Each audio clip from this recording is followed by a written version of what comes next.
देख रहे हैं आज का भारत टीवी न्यूज।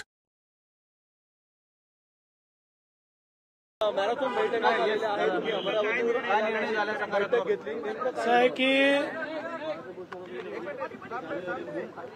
आम्ही आमच्या जाहीरनाम्यामध्ये शेतकऱ्यांच्या कर्जमाफीच्या संदर्भातली घोषणा केली होती।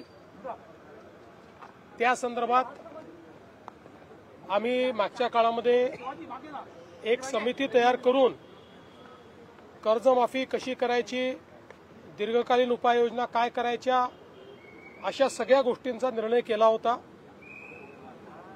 कारण कर्जमाफी हा एक भाग आहे, पण शेतकरी वारंवार कर्जाच्या विळख्यात अडकतो आणि म्हणून त्यांना आपण बाहेर कसं काढू शकतो अशा प्रकारचा सगळा विचार व्हावा अशा प्रकारची अपेक्षा होती। त्या दृष्टीने आम्ही जे मित्राचे चेअरमन आहेत प्रवीण परदेशी यांच्या अध्यक्षतेखाली एक समिती तयार केलेली आहे। ही समिती कर्जमाफीच्या संदर्भात कशा पद्धतीने ती करता येईल, त्याचे निकष काय असतील, भविष्यात शेतकऱ्यांना आपल्याला कर्जाच्या विळख्यातनं बाहेर कसं ठेवता येईल किंवा थकीत कर्जात तो जाणार नाही याकरता काय उपाययोजना करता येतील, या सगळ्या बाबींवर निर्णय करेल। त्या संदर्भात आम्ही असा निर्णय आज केला आहे की एप्रिल महिन्याच्या पहिल्या आठवड्यात या कमिटीने आपलं कामकाज पूर्ण करावं आणि आम्हाला कर्जमाफी कशी करायची, त्याचे काय निकष ठरवायचे या संदर्भातला एक अहवाल द्यावा आणि या अहवालावर कर्जमाफीच्या संदर्भातला जो निर्णय आम्हाला करायचा आहे तो 3 महिन्यात म्हणजे 30 जून 2026 पूर्वी करण्याचा आम्ही निर्णय केलेला आहे। त्यामुळे आता सगळे टप्पे आम्ही या ठिकाणी ठरवलेले आहेत। सगळ्या नेत्यांशी आमची चर्चा झाली, अतिशय सकारात्मक चर्चा झाली।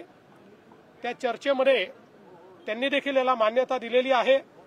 आम्ही त्यांना समजावून सांगितलं की आम्ही पहिल्या दिवशीपासून कर्जमाफीच्या बाजूचे आहोत, आम्ही दिलेलं आश्वासन पाळू हेच सांगितलेलं आहे। पण आता लगेच महाराष्ट्र की हमारी सरकार ने अपना जो घोषणा पत्र दिया था, उस घोषणा पत्र में किसानों को कर्जा माफ करेंगे इस प्रकार की हमने घोषणा की थी। उसी तर्ज पर आज हम लोगों ने फैसला किया है। एक हमने इसके ऊपर कमेटी तैयार की है। ये कमेटी किस प्रकार से कर्जा माफ करना है, उसके नियम निकष क्या होंगे, इसके ऊपर अभ्यास करके अप्रैल के फर्स्ट वीक में हमको एक अपना रिपोर्ट देगी और उसके बाद 3 महीने में यानी 30 जून से पहले हम लोग उस रिपोर्ट के आधार पर ये जो हमारे किसान हैं इन किसानों को कर्जा माफ करेंगे। पवई में सर जिस तरीके से इनकाउंटर किया गया है उस पूरे मामले को किस तरीके से जांच हो रही है?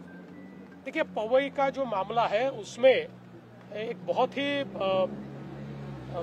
अलग तरीके का ये सारा मामला सामने आया हुआ है और जिस प्रकार से 17 बच्चों को उन्होंने अगवा करके या उनको अलग कारण से बुला के और फिर उनको कैप्टिव रखकर जिस प्रकार से धमकी देने का काम किया और उनकी जान को खतरे में डालने का काम किया, मुंबई की पुलिस ने बहुत अच्छा कार्य करके और एक बहुत सटीक ऑपरेशन किया और जो आरोपी है उसकी उस ऑपरेशन में मृत्यु हुई है और 17 बच्चों को बिल्कुल कोई खरोच भी न आते हुए उनको बाहर निकाला है।